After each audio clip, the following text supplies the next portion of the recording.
Well, good evening. My name is Joel Westfall, and I am the Deputy Director of the Gerald R. Ford Presidential Library and Museum. It is my pleasure to welcome you tonight for tonight's program. Before we begin, one of our traditions here for our Veterans Day program is that I'd like to ask any veteran in the audience to stand.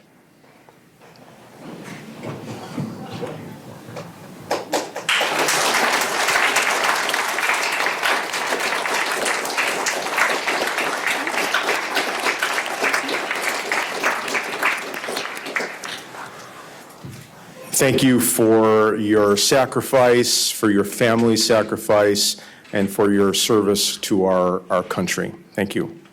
So before I'm going to introduce our guest tonight, I'm going to talk about some future programs we have coming up. And that is, first of all, on November 16th, on November 16th, we have a World Affairs Chinatown Hall that will be here. Should be an interesting program. You can sign up for that by going to the World Affairs website. Following that, we have a very special event going on November 17th. I'm not going to steal a certain individual's thunder, who I know is going to talk about that event later on. But it is a Wine in the White House event. It is, last year was one of my absolute all-time favorite events in my 6 years here. But I know Gleaves is going to talk about that at the end of the program. On December 7th, on Pearl Harbor Day, we are having Jonathan Darman here talk about his book, Becoming FDR. And on December 13th, we have Mr. Bill Brantz coming to talk about Watergate in the 1970s. Also coming up on November 19th, we have the Ford Presidential Express, which will be available upstairs, and which will feature again this year, as we've done every year since we've had this wonderful train exhibit, a new modeled building. And this year's modeled building is a complete replica of this museum. So come by and check it out. There will be some reduced. Most of you are friends of Ford, so you can come anytime for free you want. But if you're not, please come by. We have special times beginning during when school is out, for the kids can come here and see the train for free. And then beginning early in January, we've got a special exhibit from the National Guitar Museum coming here. And we are all looking forward to that. If it's the first time it will be anywhere in the country, it will be here beginning on January 27th. So to start introducing our guest for the night. It does not matter which channel you watch or the feeds you read, whether that is CNN, Fox, MSNBC, BBC, you have probably seen or read something from tonight's guest, Colonel John Spencer. He is one, right now, of the most sought-after interviews and contributors talking about the war in Ukraine today.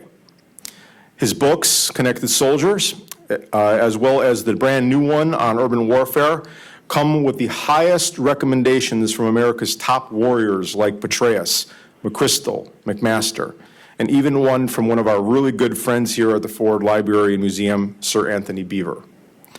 His book, Connected Soldiers, has, in my view, some of the best combinations you want to see in a book. It is a part leadership study, it is a part military history, it is a part memoir. Now, just a little bit about Colonel Spencer's background. He is an award-winning scholar, professor, author, combat veteran, an internationally recognized expert and advisor on urban warfare and other military-related topics.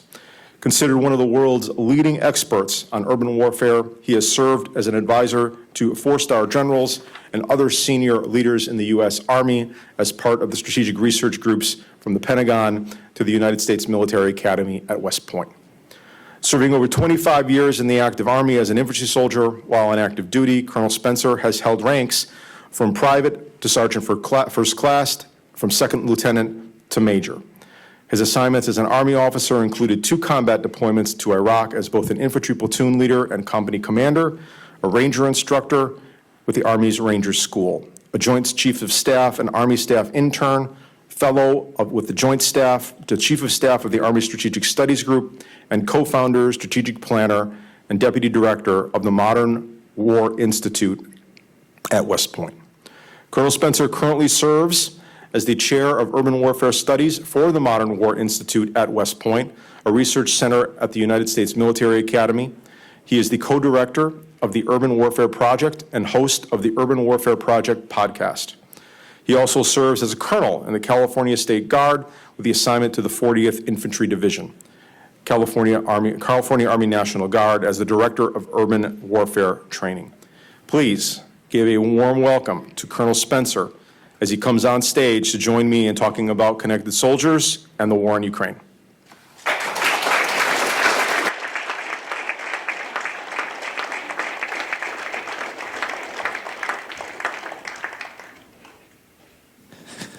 Thanks for that introduction, Joel. That was a lot. Well, thank you for being here. And I really enjoyed the book, and I'm hoping we sell some of them today. But let's talk about that book. So I had mentioned to you the other night that if I would ever put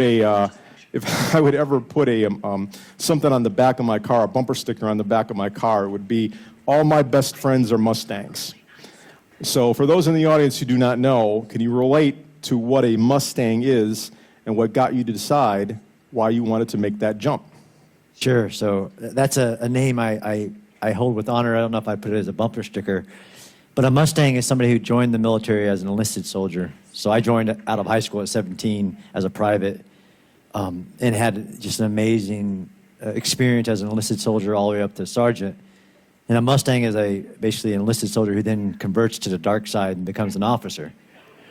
And all the shun that it comes with that from your enlisted personnel to become an officer. So I went to officer candidate school and then became a second lieutenant, really going back to not to the bottom, but going back to the beginning of a path, let's say, but they're called Mustangs. So you talk about an event in the book where it really, in my opinion, hasn't gotten the attention from a military history perspective that I think it deserves. So let's talk about the night jump that you made with the 173rd Combat Infantry Regiment. No new moon phase, can't see a thing, mud up to the eyeballs.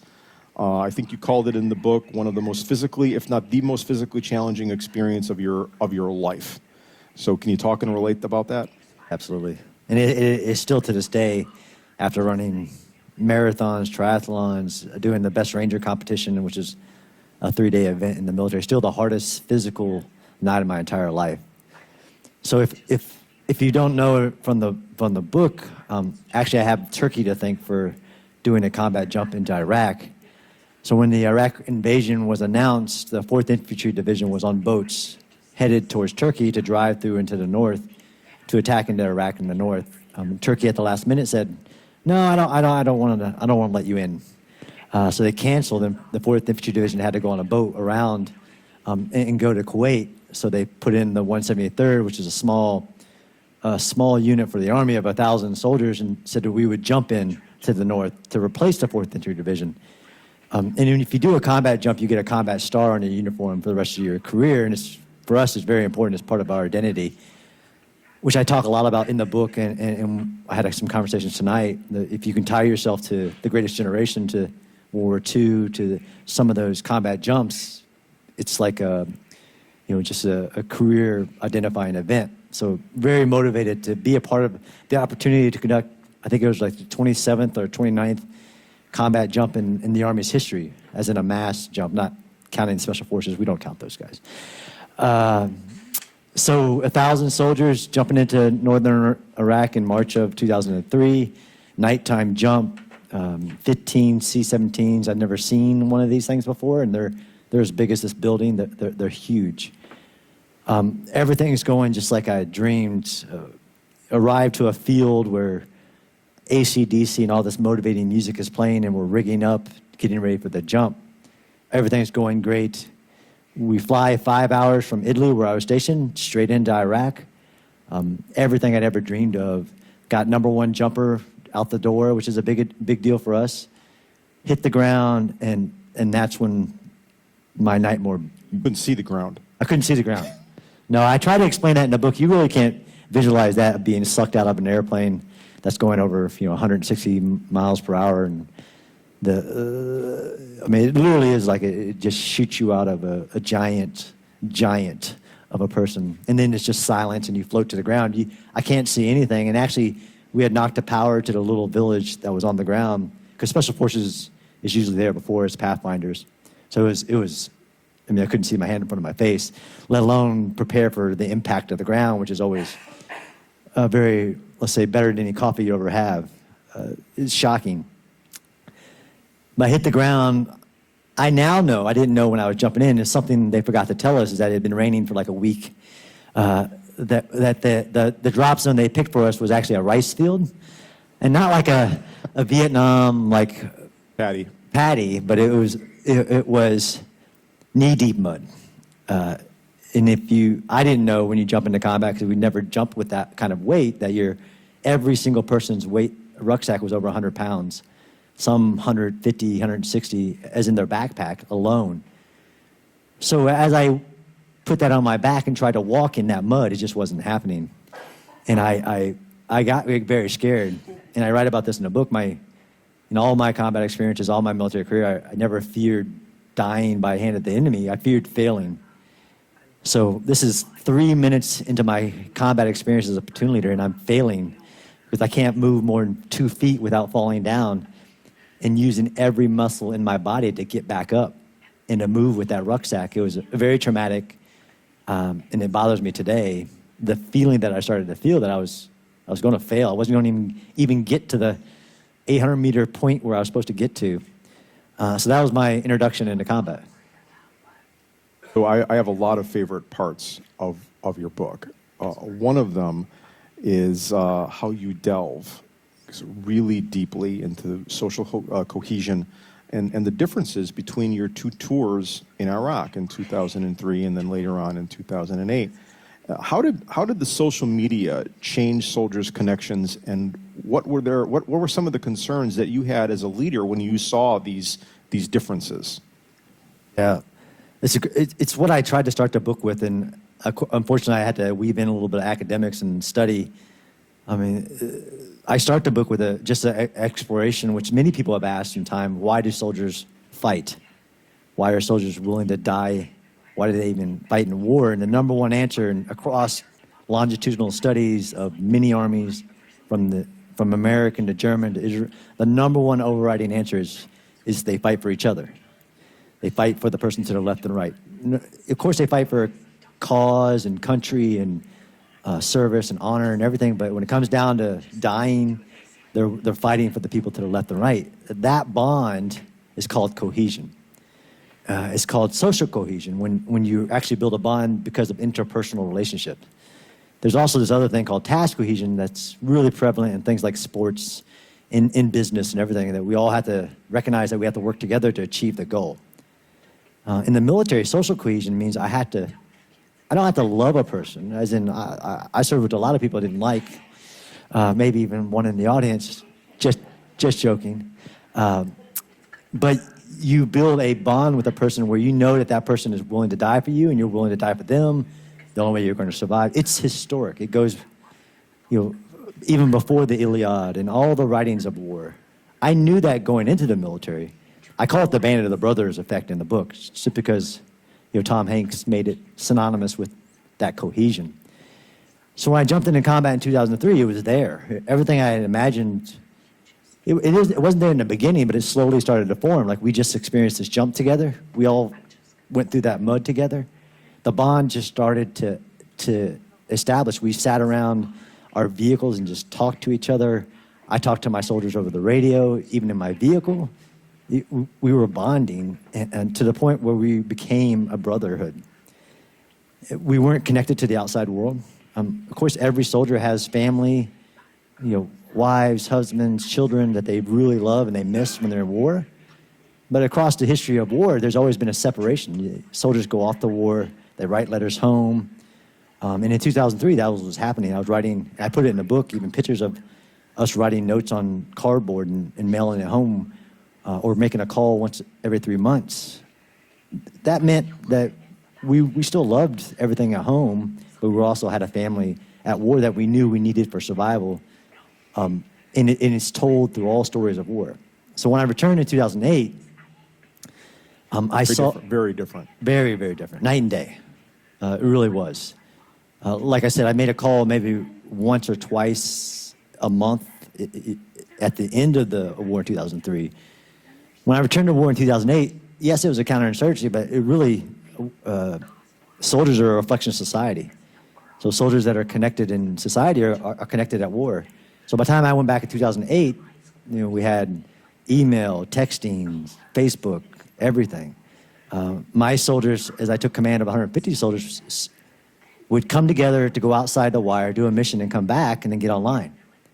And I try to put stories on why that's concerning to build that bond.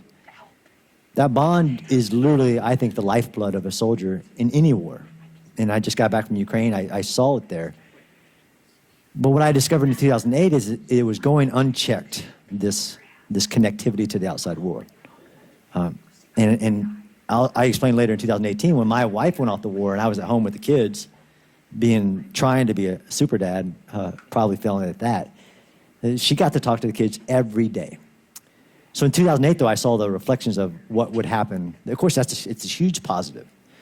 But really what I say is the veil between soldiers and their families and the veil between soldiers and the public, us, is gone.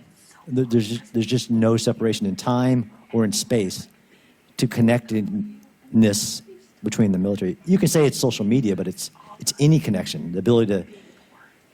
So where that becomes troublesome is that we know throughout the history of war, soldiers only survive wars, they only fight wars for each other.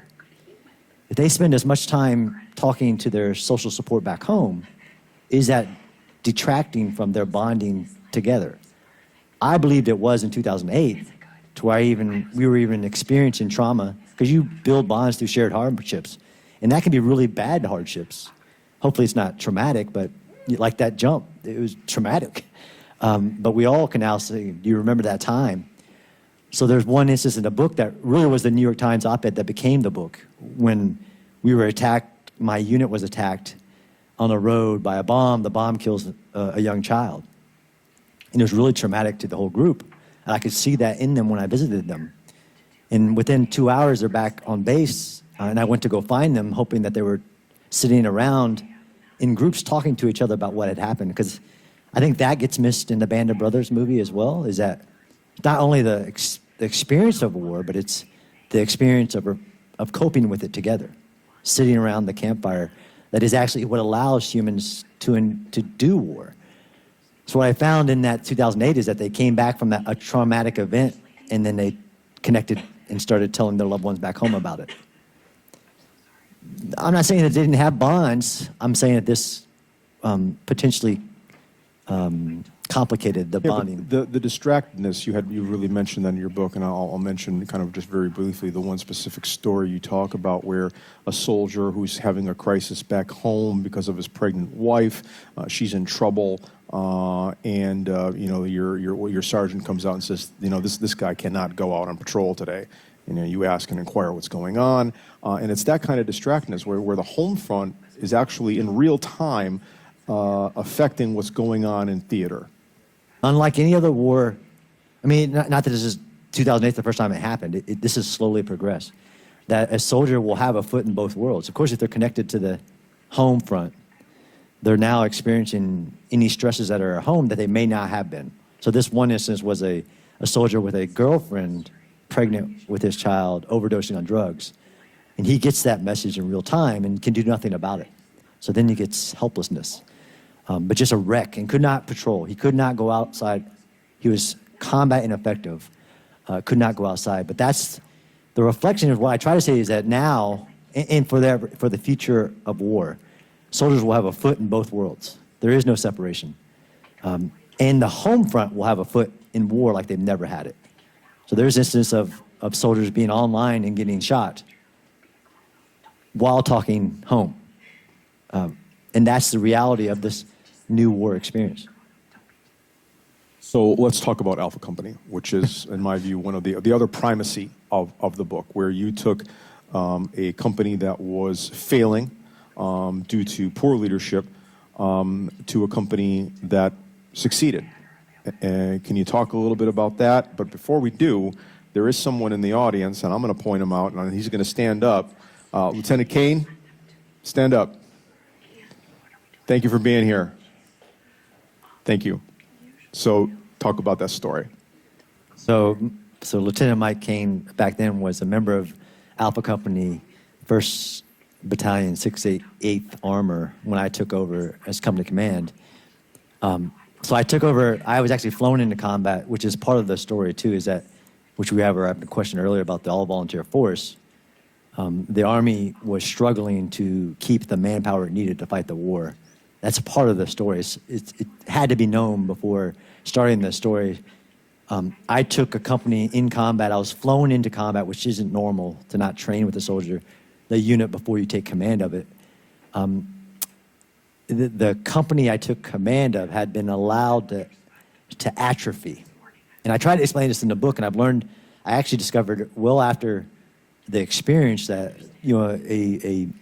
a military formation is a very complex system made up of discipline and chain of command and group norms and cohesion, all this. It's actually a very complex system, and really one thing can be allowed to atrophy, like let's say chain of command. Like a good formation can actually do great things even without the officer or whoever the leader is, because the system of a military is in place. Well, Alpha Company, before I got there, the chain of command had allowed basically every functioning system of a military to atrophy. And when there's a power vacuum, power will still be established, and I call that the Lord of Flies effect, which is a great book to teach you that when there isn't structure, or it will form. And that was really, I almost called the book Lord of the Flies Part 2, but Alpha Company had been allowed to atrophy, and Lieutenant Kane was there before I even got there, so he has a better view than I did.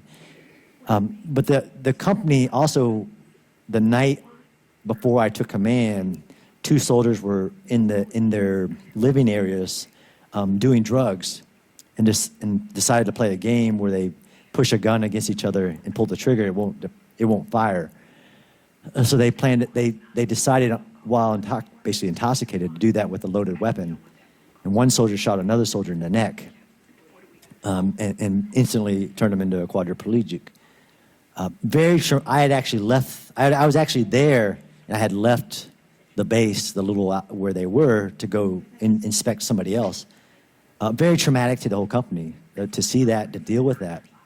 When about 12 hours later, the company was attacked by the enemy this time, with 10 200-pound bombs landing inside their small base. It was really a Hezbollah weapon that was deployed into Iraq. They called them 5 destroyers because they were so impactful. So on this little base, about as big as, slightly bigger than this room, 10 100 to 200-pound bombs landed inside the base after they had just experienced that soldier getting shot in the neck. So normally a unit would be able to, the resiliency of a military formation is that they can take 80, 90% casualties. There's stories of soldiers in the Hurricane Forest taking 80%, 90% casualties and still functioning. But when a company like this had been allowed to atrophy, there was no cohesion, there was really no leadership. They were driving around.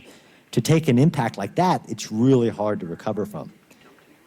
So that night they fired the commander and put me in and said, fix it. So in the book I try to explain what I did to try to rebuild that company, literally in combat while they're still having to patrol every day after those 2 traumatic events. This is going on at the same time where you're jumped into a unit where you're going to Bradley's when you had no experience about Bradley's, and you had to, if I remember, fake it. Yep. And I explained it. So imposter syndrome was a real thing for me. Even though when I jumped into combat, I was a sergeant first class. I had been a sergeant first class, turned lieutenant. Like there's nobody who's going to question my expertise in infantry stuff, I still had imposter syndrome. So when they gave me a call and said, hey, you're going to go take a mechanized company of Bradleys and tanks. Like, I've never even been near one. What do you mean? Don't I need to go to a school or something? Or like, no, just get there. So I flew in, and even Mike, unless he read the book, didn't know that I'd never even been around a Bradley. So the first time I was ever in one was after I had taken command. Yeah. Talk about the event where it kind of turned the company around, and it went from kind of the black sheep to this is now a functioning unit. Yeah, so that's Mike's story, but I'll tell it. There is an element of black sheep. So there's a real famous book, well, famous to me, called Black Hearts.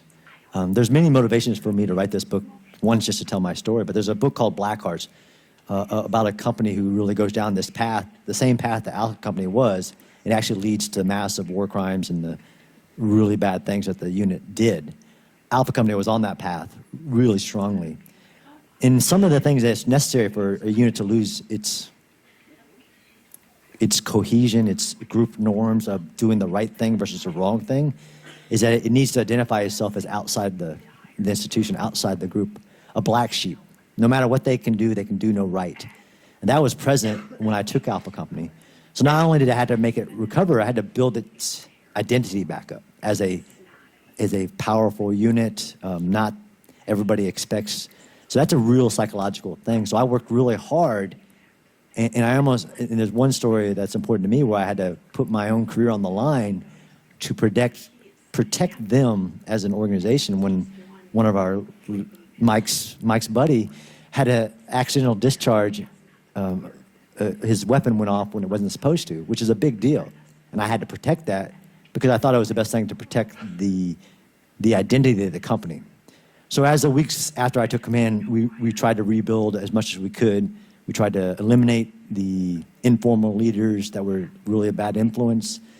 And we started getting missions in which we were hunting the enemy. And when you're rebuilding an organization, you of course got to give them wins. I mean, it's the same in sports. It's the same as they have to show that the hard work they're doing equals results. And we were really struggling even after we had really started to rebuild the company. We were doing these missions to raid and find, the insurgents, the terrorists. So we'd do these missions to go out and find them, and then we'd miss them. And we were practicing this drill, and they were getting better. And Mike's platoon was really working hard itself to build its identity to be the best, like all these things. And they had one operation. We actually didn't know who we were going after to go after a guy in Mike's patrol. I just happened to be in the area with him. Does this raid where they enter a courtyard and there's 100 men when there was supposed to be a house. But actually the imagery was wrong. This is what happens. The satellite imagery, there wasn't a house there. It was just a field of 100 men.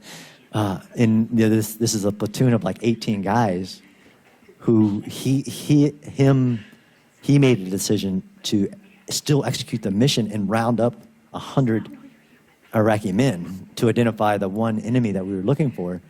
And they did it without even thinking. And I think it's a great example of sacrifice. The soldiers were responding without thinking to protect each other. And when there was a runner, two of his soldiers in full kit outran somebody in a long, we had a different name for it, but a long outfit that men wear in sandals. We call it a man dress, and I'm sorry if that's offensive, but it looks like a dress. But these two soldiers somehow, in adrenaline boost, run this guy down who had taken off, had started running, and they caught him.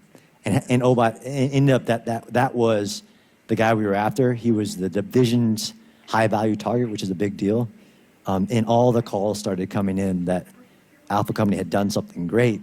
And from then on, we were the go-to. We had gone from black sheep to the #1 preferred unit. When I interviewed General Mattis last year, and we spoke about leadership and separation, or the line of separation that you have to have between being a leader and your staff. And you also touch upon this in your book. So in your view, how does a good leader get to know the folks in the company or the unit or the staff, whether it's business or doesn't make a difference, business or military, yet still be able to tell them at a drop that, you know, it's time to go and charge up that hill, knowing that they might not come back. That's a really complex question, actually, I still process. I still think about all these topics even after I wrote the book. I mean, it's called the Take the Hill the moment. When, you know, the officer who makes the call, there's a definition of discipline, right? Responding to orders that are given and also doing the right thing in the absence of orders. So when I was with the Alpha Company, there is shared hardship, but there is a separation between the leader and the men, but that it's not a one-way separation, it's two-way. So if it's genuine, and I try to talk about the forms of power, there are different forms of power, and one that, you know, real directive style, which seems to be the Russian way of power. And then there's the reverent power where your soldiers actually know you care about them. So that trust, but they also understand the roles of every individual in the group. And that's pretty clear on the military. So I think it's same thing that how cohesion builds in the soldiers, what they call a primary group cohesion. There's also which I kind of struggle going from enlisted to officer, is that officers sometimes are told the day they join that you should love your men. Well, love is something that's developed. So you have to establish that friendship, but also within the positions. And me and Mike are close friends now, but at some point, I knew if I needed to, I could order him to attack that hill, even if it meant, you know, I wasn't sure that they'd survive it.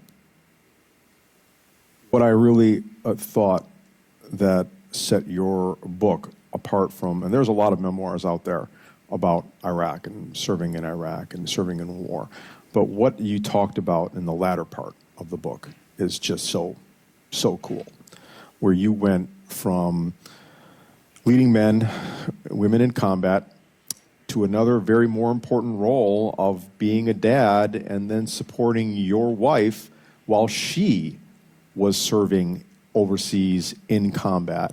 What was that transition like, and what were the challenges of that? I mean, if I had to just answer the question, what was it like? It was very traumatic. It was harder than anything I ever did in the military. So my children, when I retired after 25 years, you know, I struggled, of course, with identity and being a veteran and not having that brotherhood.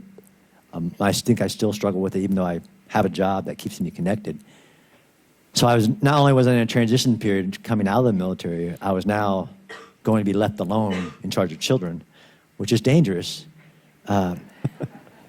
Because if there's ever imposter syndrome, you know, a lot of things in the military we do, and we don't even know it, are about control. And it's not that you control chaos, but you believe you have a sense of control. If I do these things, I'll survive. You know, if I teach the men to do this, they'll survive. Well, my wife goes off, children are 7, 5, and 3. There's no control over children. They don't listen to anything you tell them to do. There's no. I think your mic went out. You want to do the mic, the handheld? So there's no feedback. In wars, there's immediate feedback from the enemy. If you mess something up, they'll let you know. If I was messing my kids up, there was no feedback till later. So the part where, one, I try to be as truthful as I could. Unlike my memoir portions of combat, some of that is reflective. I had to do interviews with people that served with me. This was straight journaling. So I wanted to make sure the emotions were true. But also, I thought I was a know-it-all, so I thought my wife, who I had more combat time than her at the time, although we met in combat, but I had more time than her. So I thought I knew better than her, so I wanted to keep her separated from the stress of home.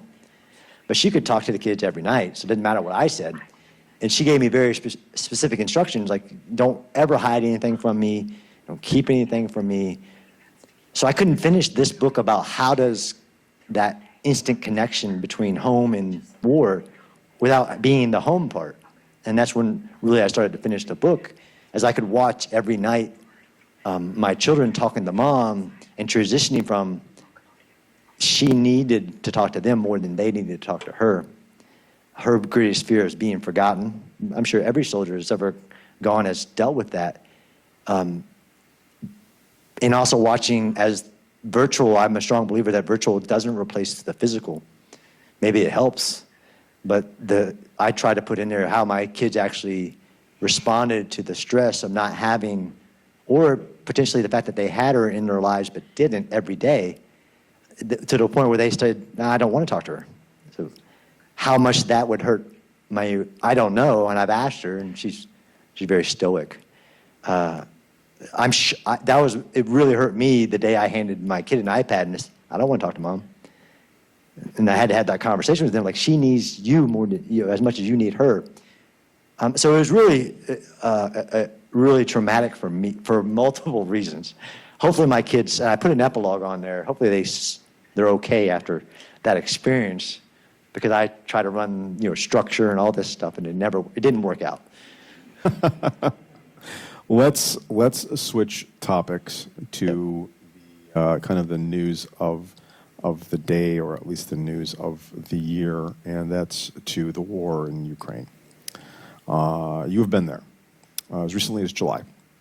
Can you talk a little bit about what you experienced while you were on the ground in Ukraine, what you saw, any other thoughts that you might have on that?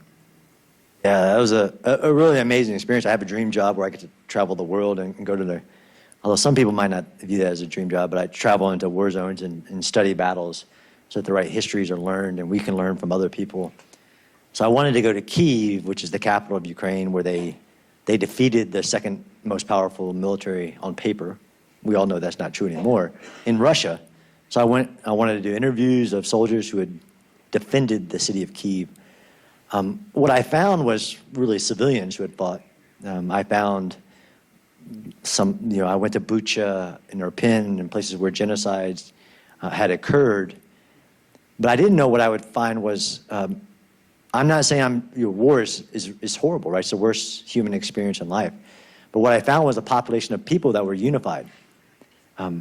We have experienced that a couple times, as in me as an American. Of course, after 9/11, it really meant something to be American and be unified.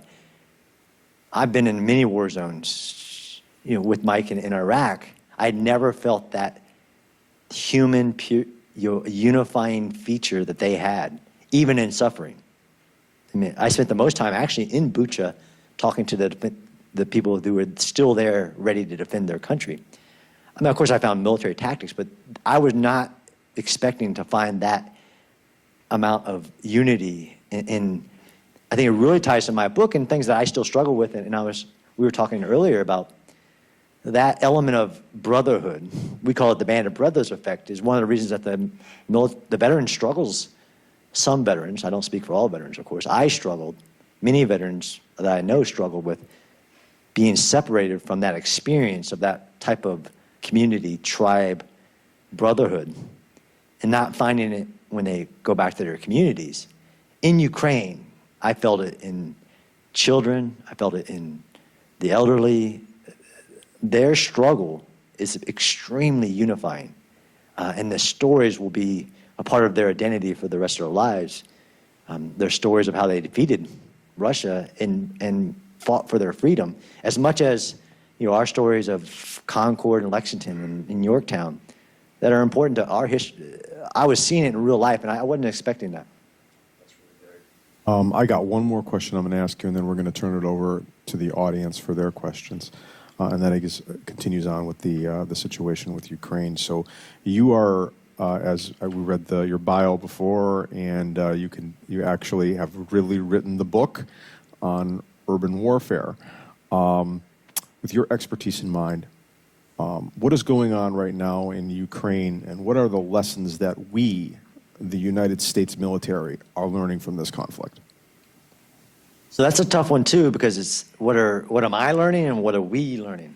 So the U.S. military it's a giant institution. I mean, employs more people than Walmart. I mean, What are they learning from Ukraine? I know some. What should they be learning from Ukraine? Yes. What should they be learning from Ukraine? That's the good one. All roads lead to urban. So militaries are very cultural. It's really hard for them to change. There's lots of people that study this, to change or believe that what they're doing won't work. Urban is the future of humans.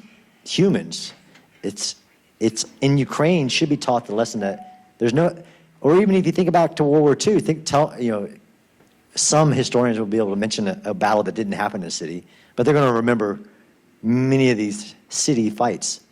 In Ukraine, it's the clearest example that we have that the world is urban. I mean, it's unlike World War II, when you could find large swaths of open areas to have big battles for. Ukraine has showed that even in Ukraine, where major battles happened in World War II, it's no longer rural, it's urban. I mean, 180,000 people move to a city a day across the world. Most of the developed world is 80% urban. Like, you're not going to find space to have a big battle that's not going to be urban. But in Ukraine, it should be teaching that there was the one battle that mattered for all of Ukraine. That was the Battle of Kyiv. And if the Russians would have been able to penetrate in the city, the war would have been over. Of course, there would have been a big insurgency and fighting might still be going on, but the war would have been over. Russia would have raised the Russian flag over the Ukraine parliament. It would have been a Russian fighting state, but it wasn't Russian. Urban battles are the economic engines, the seats of political power, the everything to nations. They are nations. Nations become nations. Usually they start as cities, to include Ukraine. Even the United States history. Wars will be fought in cities, in 4 cities of the future. Ukraine should be teaching everybody that, and we have to adapt to that. Of course, the U.S. military is the greatest military in the world. There's no question of that. But it has to take the lessons of Ukraine about the urban fights and then make major changes within our weapons, in our training, in everything. Okay, so we're going to open up this up to the audience. If you have any questions for Colonel Spencer, please raise your hand. We'll start with the boss, Executive Director Gleaves Whitney.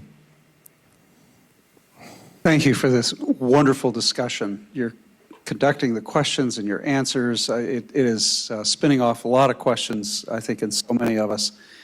And I guess the question I'd ask, based on a couple of things you were talking about a moment ago, the Russian army, are they not as effective as they should be because they are not as connected, or they are, what's the problem with the Russian army? That's a long conversation, actually. I'm with the person who said, who cares? Yeah.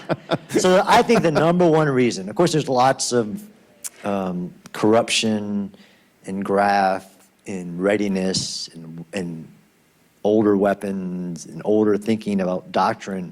The number one problem in the Russian military is that it's not built on trust or love.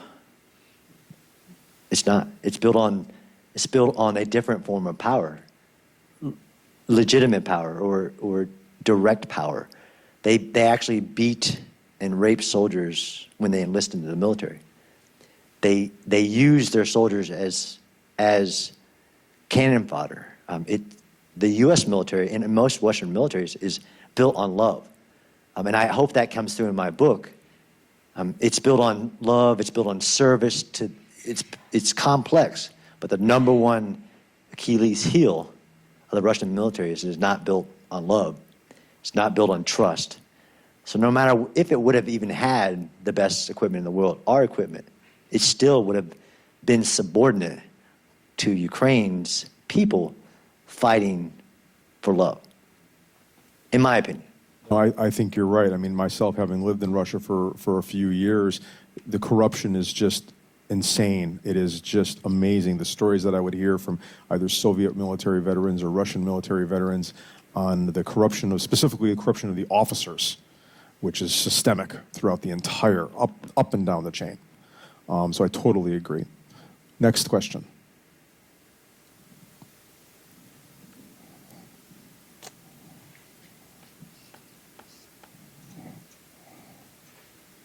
So in your travels there to Kyiv and kind of working with civilians and the soldiers there, what did you find that they did specifically at the start of the war during the battles in the north, for the airports in particular maybe, or some of the smaller cities that turned the tide in the beginning? Because like you said, it was civilians, it sounds like, more than soldiers that kind of provided the defense there at the 100%. beginning.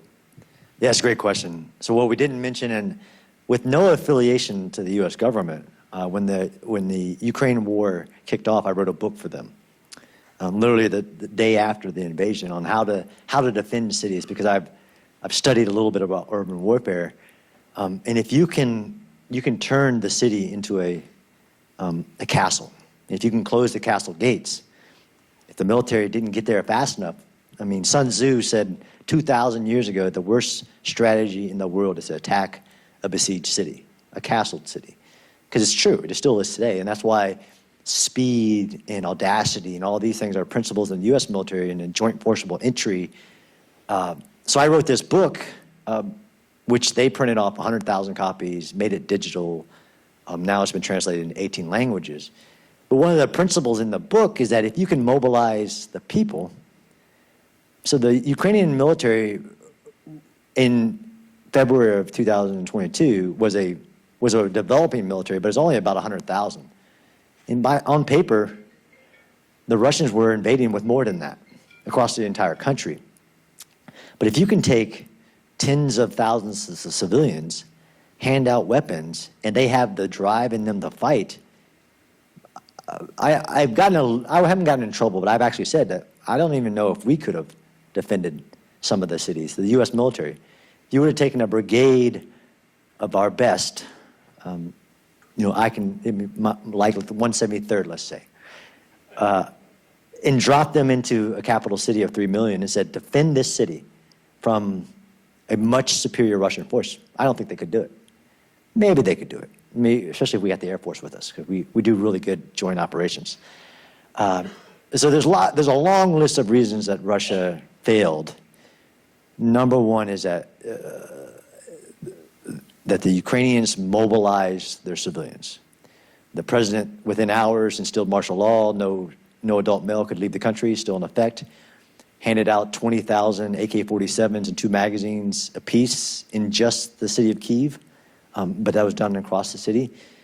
The Ukrainian population had lots of veterans who had fought either in the Soviet army or had fought along the border after 2014 and had experience. So as I traveled, not just in Kyiv, but all around, a little bit closer to Chernobyl than I wanted to get to, I found civilians who had taken up arms and assisted the military. So that's, actually in Europe, and Joel probably knows that, that's a very old concept called total defense, total resistance. War, yeah. But you can't really know if you can do that, even in any country, unless it's put to the test. Lots of people say, I'll fight. Oh, I'll fight. The Ukrainians did it. So they combined thousands of armed civilians with a very small population. I mean, in Kyiv, it was 3,000 soldiers. That's it.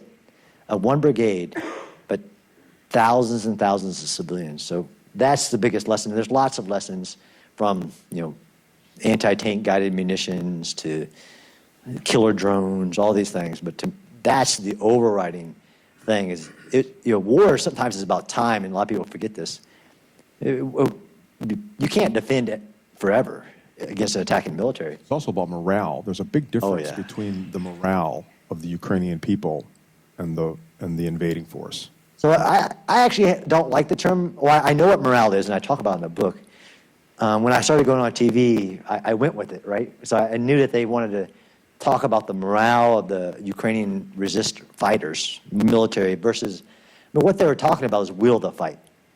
Morale is almost, it's emotion. It can go up and it can go down. Like I could, give soldiers really good food and their morale will be high. And, I could tell them to go out and stand in the rain and the morale's going to be low. But what people use that term, I think, more is will to fight, and which is where I started my book. Is why do soldiers fight? Why do people fight? I mean, they were fighting for their freedom. They were fighting for their family, their survival, for their nation. Russian soldiers that were sent into Ukraine in the beginning, and I'm in Ukraine, were not told where they were going, let alone why they were fighting. They were actually thought they were on a military exercise along the borders, and then many of them didn't even know where they were when they even got in Ukraine. And hence why they were digging in the red forest of Chernobyl, is that they didn't know they were in Chernobyl. So that means their will to fight they had been given nothing. And then once they found out, there's lots of recorded messages that I didn't know I was in Ukraine. So that's what's known across the history of time from the cavemen, is that the moral is to the physical 3-1, as Napoleon said. The will to fight in an individual is always going to trump somebody who's doesn't have the will to fight. And that's why, in my personal opinion, Russia lost this war in Ukraine a long time ago.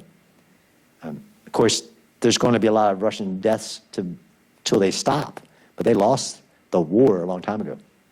Any other questions? We have probably time for one. Oh, we have a couple more. Okay, we'll do two more.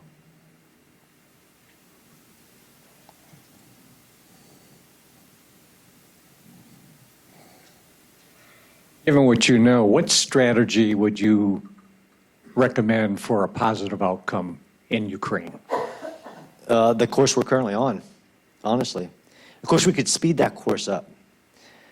So military strategy is, there's a saying that, in war, the simple is complicated. And everybody wants simple things to understand in war, but it's very complicated, right? I can talk about military formations and what we call the culmination, basically when the military is culminated and their leaders may keep pushing them to die. But the strategy, like we teach at West Point, like this hierarchy of strategy that goes back to Sun Tzu. I mean, you attack your enemy's strategy before you attack them, then you defeat their army in the field of battle, you defeat their alliances. Luckily, and I'm very proud that the U.S. has supported Ukraine from the beginning, because I think we all love, and again, this goes back to, which is really just reflection, is that there is something called just war. It's a theory. We all love a values-based warrior, people fighting for the right reason. Ukraine, if it keeps that, the fact that they're fighting a just war, they were invaded. They'll keep their alliance of 50-plus nations, supplying them with the better weapons.